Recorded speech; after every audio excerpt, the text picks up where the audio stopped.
My name is Billy Reid and I'm the Chair of the Cooperatives Association. It gives me great pleasure to acknowledge our host tonight, the Honourable Minister of Commerce, the Honourable Craig Voss, and to welcome His Excellency Mr. Arie van der Velde, the New Zealand Ambassador of the Kingdom of the Netherlands, members of Parliament, members of the Cooperatives Association and distinguished guests. The President of the International Cooperative Alliance, Dame Pauline Green, will join us a little later via video. She will tell us of the importance of cooperatives to the economic well-being of the world, and that the world's 300 largest cooperatives generate all turnover of almost 2 trillion New Zealand dollars. Our very own Fonterra is included in those statistics, one of the global 300, and so too is the Dutch bank Rabobank, which is represented here tonight by its global chairman, Pete Morland. He will also speak to us shortly about their involvement with the international year of cooperatives. Here in New Zealand, cooperatives have been around since 1871, and it's very appropriate 8 Otago dairy farmers got together, joined forces, and they invested £1 each to start their own cheese factory. I got to admit, I shouldn't mention it, but they didn't last. Today, New Zealand has a little under 200 co-ops. Some are very big businesses by both New Zealand and by international standards.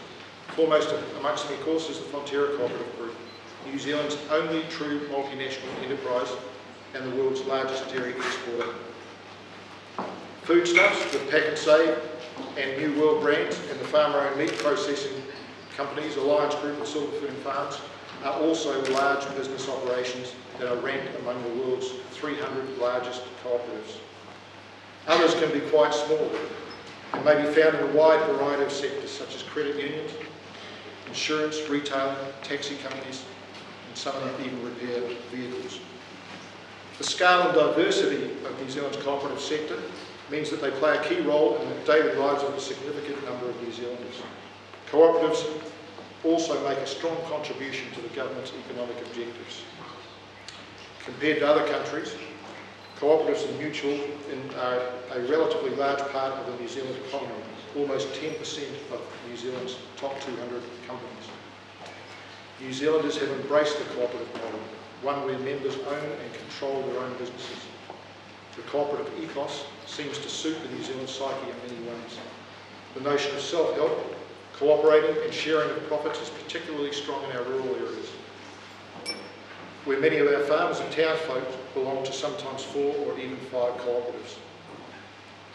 Recently, our association commissioned an Horizon research survey of more than 1,000 people.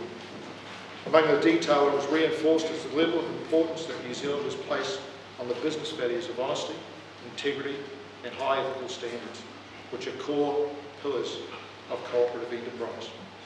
It will come as no surprise that New Zealanders overwhelmingly want to do business with companies that display these attributes. When asked how cooperatives performed against these values, we find that they are very well considered, and we also find that the reputational damage that has been caused by finance company failures has become very apparent. More than 71% of our New Zealanders either have less trust or totally distrust this part of the financial industry. The impact of this lack of trust has also flowed through to the level of confidence in investment in general. 50% of respondents rated themselves as uncomfortable, at least, about investing in publicly listed companies on the New Zealand share market.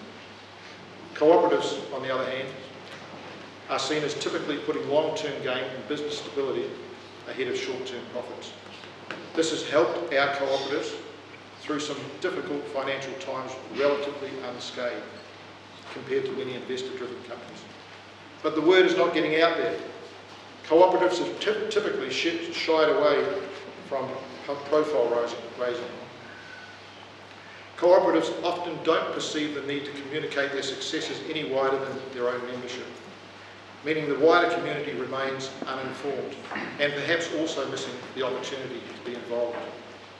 Over 70% of our respondents think that there is not enough awareness about the difference between co-ops and investor-owned companies, and 60% would like to see universities, polytechnics and the New Zealand accounting and legal professionals offering more understanding of co-ops.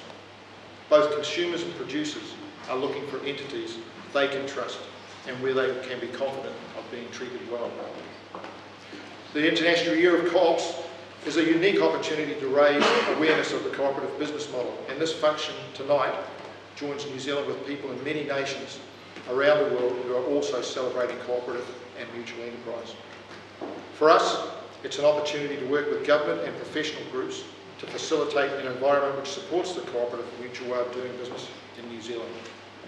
To mark this celebration, the government has funded a statistical project which has provided figures on the contribution made by cooperatives to New Zealand GDP and to employment.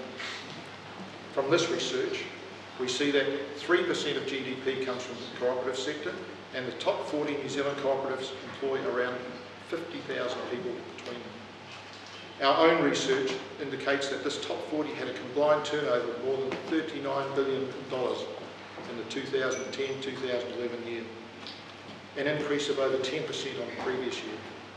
And this increase comes at a time when economies around the world have been shrinking. By way of comparison, in the United Kingdom, long considered the home of cooperative enterprise for us, there are 10 times the number of cooperatives, employing 5 times the staff of the New Zealand counterparts, but the combined turnover of the UK cooperatives is not even double that of the combined revenues generated in this country. And a statistic that I particularly enjoy as a dairy farmer is that in farming in the UK, there are 446 cooperatives with a turnover of $8.5 billion New Zealand, and when you compare that with the dairy co-ops in New Zealand, which alone generate revenue of over $20 billion for New Zealand. It's a great statistic.